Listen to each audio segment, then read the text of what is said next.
أعوذ بالله من الشيطان الرجيم. بسم الله الرحمن الرحيم. لله ما في السماوات وما في الأرض، وإن تبدوا ما في أنفسكم أو تخفوه يحاسبكم به الله، فيغفر لمن يشاء ويعذب من يشاء، والله على كل شيء قدير. صدق الله العظيم. رب اشرح لي صدري ويسر لي أمري واحلل عقدة من لساني يفقهوا قولي. رب زدني علما، سبحانك لا علم لنا إلا ما علمتنا إنك أنت العليم الحكيم. سورة بقرة دریم سپارہ آیات نمبر 284. دین مخکې سورة بقرة چې د ټولو نه لوی سورت په قرآن مجید کې او د ټولو نه وړوکی سورت د سورة کوثر دی، ان اعطیناک الکوثر. نو دې کې ډېر احکامات تیر شو د ایمان او د توحید او د منافقانو واقعاتو او دغه رنګ د حیض مسلې، د طلاق او د نکاح مسلې، ډېرې مسلې تیر شولې. نو دې شروع د الف لام میم نه کیږي او ختمیږي په انت مولانا فانصرنا علی القوم الکافرین پورې. د بعض انسان په زړه کې دا خیال راشي، د ناواقف انسان، چې دا دومره مسلې دي د الله د دومره لوی لوی احکامات دي، دا به څنګه پوره کول غواړي. او دې کې دا حکم امه ته راغی، تاسو ګواهي مه پټوئ. ګواهي پټول دا حرام دي او د صحیح ګواهي ورکولو حکم دی. نو دا آیات د هغې مخکنو آیاتونو تکمله هم ده، پوروالی هم دی. دې کې الله پاک جل شانه فرمایي او د الفاظو په اعتبار سره دا آیات چې کوم دی عام دی. لله خاص ته الله د پاره دی، ما هغه سو فی السماوات څه چې په اسمانونو کې دي، یعنی اسمانونه او په اسمانونو کې چې دننه څه دي، دغه رنګ ځمکې او په ځمکو کې چې دننه څه دي، د پاسه څه دي، د لاندې څه دي، دا ټول په ټول د الله رب العالمین ملکیت دی او مالک ته په خپل ملکیت کې اختیار دی چې څنګه تصرف کوي، څنګه احکامات نازلي، څنګه د خپل مخلوق استعمالي. نو هغه ته پل اختیار چې کوم دی حاصل دی، څوک به قیل او قال نشي کولی. نو لله خاص ته الله د پاره دی، ما هغه سو فی السماوات چې په اسمانونو کې دي، که اسمانونه دي او څه چې په اسمانونو کې دي، وما او هغه سو فی الارض چې په ځمکه کې دي. نو دا ټول د الله رب العالمین ملکیت دی او په دې ټول باندې د الله پاک جل شانه قبضه او قدرت دی. او الله رب العالمین چې په خپل مخلوق کې څنګه تصرف کی، څنګه استعمالي، دا الله ته حق دی، د چا دا مجاز نشته دی، اختیار نشته دی چې هغه د الله نه تپوس کوي دا ولې د استعمال. نو څه چې په اسمانونو کې دي، لله ما فی السماوات، څه چې په اسمانونو کې دي، او ما فی الارض، څه چې په ځمکه کې دي، نو دا ټول خاص ته الله د پاره دي. و ان تبدو کو چرې تاسو ښکارا کوئ، ما هغه سو فی انفسکم، څه چې تاسو په زړونو کې دي. ان تبدو کو چرې ښکارا کوئ تاسو، ما هغه سو فی انفسکم چې تاسو په زړونو کې دي، او تخفوه یا تاسو پټوئ هغه څه چې په زړونو کې دي، کو تاسو ښکارا کوئ او کو پټوئ، یحاسبکم محاسبه بکی، حساب بکی تاسو سره، به په هغې باندې الله په ورځ د قیامت. یعنی تاسو په زړونو کې چې څه دي پټو، نو کو هغه تاسو پټ کړي دي خو هغه الله ته معلوم دي، الله په دې باندې خبردار دی. او کو تاسو په زړه کې څه خبرې تاسو په خوله باندې هغې له وجود ورکئ، نو هغه یعنی الله په پټو هم خبردار دی او په ښکاره باندې هم خبردار دی. دلته کې خو الله پاک جل فرمایي او تخفوه، هغه څه چې تاسو پټوئ هغه یحاسبکم، نو محاسبه بکی، حساب بکی تاسو سره، به په هغې باندې الله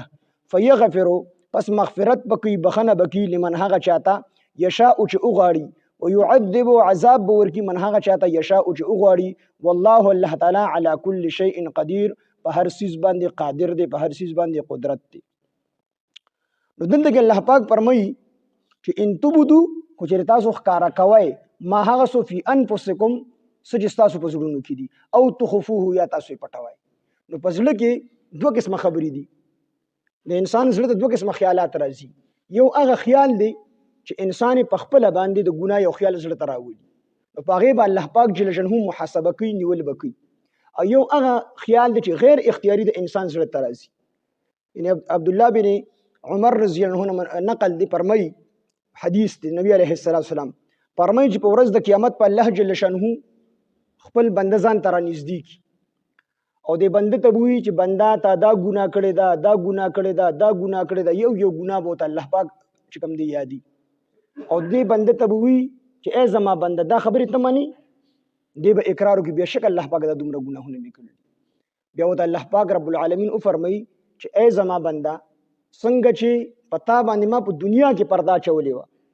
څنګه مې چې په تا باندې په دنیا کې پرده اچولې وه، ستا ما پرده پوشي کړې وه، دک شان به زه په تا باندې په دې قیامت په دې ورځ باندې هم پرده واچوم او ستا ټول ګناهونه ما معاف کړل او دته به چې کوم دی عملنامه ورکړل شي، ټوله به د نیکو ډکوي او دته به د جنت ټکټ میلاو شي. نو الله پاک چې څنګه زمونږ او ستاسو دلته کې ګوره مونږ څومره لوی ذات دی الله پاک چې څنګه را باندې دلته کې پرده اچولې ده، نو دقسې زمونږ د الله پاک نه امید دی چې انشاءالله قیامت کې به الله په مونږ باندې پرده اچي. مونږ او تاسو خپل ځان ته سوچ وکړو، مونږ څومره ګناهونه نه کوو، هغه الله پټ ساتلي، پټ کړي دي، چاته نه ښکاره کړي. او انسانو چې معمولي ګناه درنه وشوه نو بیا مونږ په بازارونو کې لګیا یو د دا ګناه کړې ده، د دا ګناه کړې ده، هغې عزت اخلو. حالانکه حدیث پاک کې راځي الله پاک فرمایي چې کوم سړی زما په بنده باندې پرده واچي، یو پرده الله پاک جل شانه په ده باندې په دنیا او آخرت کې پردې ور واچي. هم به دنیا کې الله پاک د عزت لاج وساتي او هم به آخرت کې الله پاک د عزت لاج وساتي. او وی چې کوم سړی د یو مسلمان بې عزتي کوي، د دې عزت اخلي، د ده بې عزتي کوي، وی دا سړی په خپل کور کې ناست الله پاک پې رسوا کوي. مسلمان په عزت باندې الله پاک جل شانه ډېر خفه کېږي. د دې وجې د الله پاک جل شانه یو نوم ستار د پرده اچوونکي. الله پاک انسانانو باندې پردې اچي په خپلو بندګانو باندې، او مونږ بندګانو د یو بل پردې اخلو. مونږ تاسو هر سړی خپل زړه کې سوچ سوره ګناهونه مونږ کوو، خو بیا هم الله پاک زمونږ ګناهونه چاته ښکاره کوي نه، الله به مونږ پردې اچي. حالانکه الله پاک خو د زړونو هغه رازونه هم پېژني، خو بیا هم الله پاک په مونږ تاسو باندې پردې اچي. د مخکني امتونو دا د دې امت خصوصیت هم دی، د دې خاصیت هم دی. د دې امت مخکني امتونو کې به چا څه ګناه وکړله چې سهار به دغه په دروازه به لیکلو چې دې کس دا ګناه کړې ده. او د رسول الله صلی الله علیه وسلم د برکته الله پاک جل شانه زمونږ ګناهونه چاته ښکاره کوي نه، الله پاک یې پټي. یو بزرګ روانو کنه غیبي आवाज ورته وشو چې ای پلان کیا کو چې رستا د ګناهونه په خلکو باندې ښکارا کړو نو څوک په سر پلار کې سلام ونکي. هغه چې یا الله پاکا استاد رحم په چا باندې ښکارا چې دومره رحیم ذات نو څوک په یو سجده ونکي ته دومره رحیم ذات. نو الله پاک جل شانه په مونږ باندې څنګه چې په دنیا کې پردې اچولې دي دک سي در باندې الله پاک جل شانه په آخرت کې پردې واچي. نو په قیامت کې به الله پاک جل شانه او فرمایي، یو حدیث کې راځي چې یو انسان به منتخب کی یو بنده، هغه ته به فرمایي چې ای زما بنده زما هغه پرشتي چې کوم ستا په لیکلو باندې مقرر وي، ستا نیک او بد عملونه لیکل، نیک او بد عملونه ستا لیکل، نو هغه خو صرف ستا ظاهري اعمال لیکلي دي، ستا په زړه کې چې کوم سيزونه پراته دي نن به زه د هغې محاسبه کوم. ستا په زړه کې چې کوم د ګناه ارادې راغلي وي، کم کارونه تا کړي دي، نو هغه خو پرشتو لیکلي دي، خو چې کوم پټې خبرې وي، پټ رازونه، هغه به زه نن ښکاره کوم، محاسبه کوم. بیا به وفرمایي چې زما بنده ما مسلمانانو ته به وفرمایي چې تاسو ما ستاسو ګناهونه معاف کړل پټ په پټه باندې. او کافرانو ته به، او کافران او منافقان هغې ته به چې کوم دی معافي نه وي، ځکه د کافر معافي نشته دی، د منافق معافي نشته دی، هغې به میدان کې شرمنده کړلی شي. نو دلته کې چې الله پاک جل فرمایي دوه قسمه خیالات راځي. ان تبدو کو چې تاسو ښکاره کوئ ما هغه څه فی انفسکم چې تاسو په زړونو کې دي، په ژبه ول وجود ورکوئ، او تخفوه یا تاسو پټوئ هغه. نو دوه قسمه خیالات راځي. یو دا قسم خیال راځي د انسان زړه ته چې هغه د په اختیار کې نه، غیر اختیاري راځي. حدیث پاک کې راځي صحابه کرام رضوان الله علیهم اجمعین د نبی علیه الصلاۃ والسلام نه تاسو د الله پیغمبره بعضی وخت کې زموږ د زړه ته داسې یو خبره راشي چې موږ هغې له په خوله باندې وجود نشو ورکولی، یعنې زړه کې خو داسې یو خبره راشي چې موږ په ژبه باندې هغه خبره ویل دومره ګران ګڼو چې د هغې نه موږ دا خبره اسانه ګڼو چې موږ دې ایره کړلی شو، موږ دې وسوځولی شو. یعنې موږ د خپل ځان سوځول اسان دي، خو هغه خبره چې کومه زموږ زړه کې راغلي وي نو هغه موږ په ژبه باندې کول د دې نه هم ګران ګڼو. لکه څرنګې لکه داسې چې په زړه کې دا خیال راځي، او زموږ په انسانانو په زړونو کې هم دا خیالونه راځي. چې وړوکي زما په زړه کې هم دا خیالونه راتلل. زه ډېر پریشان وم یو 17 ورځې چې خدای پاک داسې چې الله به څنګه دې باره کې سړي خیال راځي. نو بس بیا به ګرځېدم او ډېر پریشان وم. بیا مې داسې کار وکړو، دا مسله راته معلومه ونه، بیا د کته جومات ته تبلیغیان راغلي، یاره زړه کې ماسې خدای پاک دا خبر راوسته، تهجد پټ کول خو نه پکار، خو بهر حال اوس خبر رااله نو غیله مې او بتاو دیکړې د جیمی دا موسمه پټي مې وړي الته مې کې خو دې اما چې الله پاک دا امر خو ما خالص تا درزا ده پاره کړی خو زما د سره د خیال ختم کی د اکه روز نه زما خبره زړه نه اوتله نو صحابه ته پوسو د الله پیغمبر زموږ لکه د یو خیال راشي مثال چې من خلق الله چا پیدا کړی نو الله دغه په سوچ نه کوي کنه الله د مخ کې نه وو وس دی او بیا هم تر قیامت ابدی ذات ازلی ابدی ذات وی دا خیال زمونږ راشي نو نبی علیه الصلاۃ خو موږ دا بیا دومره ګران غنو په جبه باندې چې لکه موږ د دین دا خبر اسانه غنو چې موږ د اوس وزولي شو نبی علیه الصلاۃ والسلام ته فرمایل چې ذالک صریح الایمان دا واضح ایمان دی دا ساسو مضبوط ایمان دی چې صاحب زړه کې دا خیال راځي او په دې تاسو الله پاک نه رانیسي پس لګي د خیال راغی ته نه راولي په خپل راغی نو دا د مسلمان په لګي دا خیال راځي د ایمان والا په لګي خیال دا خیال راځي د کافر په لګي دا وسوسه نه راځي نو دوه قسم اعمال دي چې کوم په خپل باندې راشي نو پاره خو ته الله نه رانیسي غیر اختیاري دي ستاسو کې اختیار نه چلیږي لا یکلف الله نفسا الا وسعها انسان باندې الله پاک هغه تکلیف هغه باندې نه مکلف کړي چې کوم د په وس کې نه وي نو دا ستاسو په وس کې نشته دي په جبه ول وجود مور کوه دا خبرې په جبه سره مکوه پس لکه ستاسو د کفر خبرې راځي دي ته به نه راولي کو په خپل راځي استغفار لا حول ولا قوه وایا اسره الله پاک ختم هوته نو په دې ته الله نه رانیسي دویم هغه سوچ او فکر دی چې ته په زړه او دماغو کې راولي چې هغه ستاسو په اختیار کې دي لکه مثال په تور ریا ته یو عمل کوي نو په ظاهر کې هوته نیک عمل کوي د سنن خو صرف الله خبر دی پرشتي ته نه دي خبر شته د عمل په اخلاص سره کو پر یې سره کو نو د دک محاسبه به الله پاک کی دغه عمل دا ته په اختیار سره راوست دي یا به موبایل کې سړی په حاشي ویني او دی بیا بار چې کوم دي په خپل باندې د خپل اند ذهن ته هغه خبرې راولي نو په دې باندې الله پاک رانیسي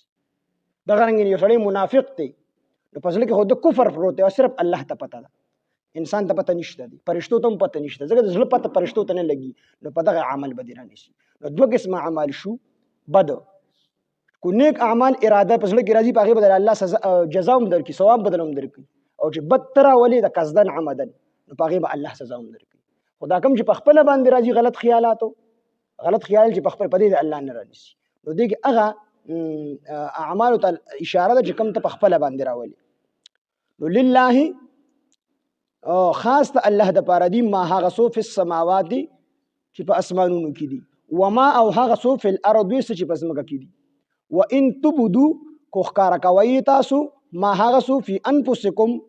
چې تاسو په زړونو کې دي او تخفوه یا تاسو پټوي هغه یحاسبکم نو محاسبه وکي تاسو سره به په هغه باندې الله په ورځ د قیامت چې تاسو په ځړ کې پټ کم ګناهونه تاسو قصدن عمدن راولای یا تاسو اراده وکي او د ګناه کولو کوشش هم کوي او تاسو د وجنه او ګناهونه کوي نو دغه تاسو غلطه اراده کړل د دې بم الله پاک تاسو سره محاسبه کوي ځکه دا قصدن راوستل دا اراده دا نیت تا قصدن کړی دی غیر اختیاري نه دی یحاسبکم محاسبه وکي حساب وکي تاسو سره به په دغه پټو ګناهونو باندې الله په ورځ د قیامت فیغفر پس بخنه بکی لمن هغه چاته یشاء چې وغاړي او يعذب عذاب ورکی من هغه چاته یشاء چې وغاړي والله الله تعالی على كل شيء په هر چیز باندې قادر دی لله خاص ته الله د پاره دی ما هغه سو فی السماوات چې په اسمانونو کې دي و ما هغه سو فی الارض چې په ځمکه کې دي و ان تبدو کجره تاسو ښکارا کوي ما هغه سو فی انفسکم چې تاسو په زړونو کې دي او تخفوه یا تاسو پټوي هغه یحاسبکم محاسبه بکی حساب بکی تاسو سره به په هغه باندې الله په ورځ د قیامت فیغفروا پس مغفرت بکی بخنه بکی لمن ده هغه چا یشاء چې وغواړي الله پاک او يعذب عذاب ورکی من هغه چا ته یشاء چې وغواړي والله الله تعالی على كل شيء په هر چیز باندې قادر دی لله خاص الله د پاره دی ما هغه سو فی السماوات چې په اسمانونو کې دي وما او هغه سو فی الارض چې پس مکه کې دي وان تبدو کچره خکارا کوي تاسو ما هغه سو فی انفسکم چې تاسو په ځلونو کې دي او تخفوه یا پټوي تاسو هغه یحاسبکم محاسبه بکی حساب بکی لتاسو سره به په هغه باندې الله الله پورز د قیامت فیغفروا پس بخنه بکی لمن هغه چاته یشاء چې وغواړي هغه او يعذب عذاب ورکی من هغه چاته یشاء چې وغواړي والله الله تعالی علی کل شیء په هر چیز باندې قدیر قادر دی لله ما فی السماوات خاص ته الله د پاره دی ما هغه سو فی السماوات چې په اسمانونو کې دي و ما فی الارض او هغه چې په ځمکه کې دي و ان تبدو کو چې ښکارا کوي تاسو هغه ما و ان تبدو کو تاسو ښکارا کوي ما هغه سو فی انفسکم چې تاسو په ځلونو کې دي او تخفوه یا تاسو پټوي هغه یحاسبکم فی انفسکم تاسو ښکارا کوي هغه مطلب تاسو په ځل کې کوم د ګناه اراده رااله او تا چې کوم د ښکارا کړه یا تاسو په ځل کې د غلطه خبره رااله او تا ښکارا کړه تا په جواب باندې اغیله وجود ورکو په جواب د خبره وکړه نو فی انفسکم سجی تاسو په ځلونو کې دي او تخفوه یا تاسو پټوي هغه کو پټوي کو ښکارا کوي یحاسبکم محاسبه بکی حساب بکی د تاسو سره به په هغه باندې الله الله فیغفر بس مغفرت بکی بخنه بکی لمن هغه چاته یشاء جو غاړي او يعذب عذاب ورکی من هغه چاته یشاء جو غاړي والله الله تعالی علی کل شیء په هر چیز باندې قدیر قادر دی الحمد لله رب العالمين والعاقبة للمتقين الصلاة والسلام على سيد الأنبياء والمرسلين وعلى آله وأصحابه ربنا تقبل منا إنك أنت السميع العليم وتب علينا إنك أنت التواب الرحيم إله العالمين تزمون رازش اللهم سوي سمورد العمل كل توفيق وطاقت راك إله العالمين موتول تد قرآن فهم ود قرآن پوه راك اللهم موتول تد قرآن مجيد عمل كل توفيق وطاقت راك إله العالمين زمون طول رازش